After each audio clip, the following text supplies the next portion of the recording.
Stocks இல்லைன்னா mutual funds? புதுசாக ஆரம்பிக்கிறவங்களுக்கு எது பெட்டராக இருக்கும்? வாங்க குழப்பமே இல்லாமல் சொல்கிறேன். ஸ்டாக்ஸ்னா நீங்கள் ஒரு தனி கம்பெனியை மட்டும் சூஸ் பண்ணுறீங்க.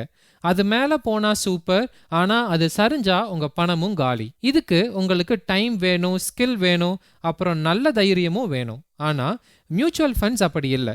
இங்கே ஒரு எக்ஸ்பர்ட் நிறைய ஸ்டாக்ஸை சேர்த்து ஒரு பேஸ்கெட் மாதிரி ரெடி பண்ணுவாங்க. நீங்கள் அந்த பேஸ்கெட்டில் ஒரு சின்ன பகுதியை வாங்குறீங்க. அதனால் ரிஸ்க் எல்லா பக்கமும் ஸ்ப்ரெட் ஆகிடும். புதுசாக ஆரம்பிக்கிறவங்களுக்கு மியூச்சுவல் ஃபண்ட்ஸ் தான் ஒரு சேஃபான ஸ்டார்ட். அதோட நீங்கள் ரொம்ப கம்மியான அமௌண்ட்லேயே இதை ஆரம்பிக்கலாம். அது மட்டும் இல்லை, நீங்கள் நாள் முழுக்க மார்க்கெட்டை ட்ராக் பண்ணிக்கிட்டே இருக்கணும்னு அவசியமே இல்லை.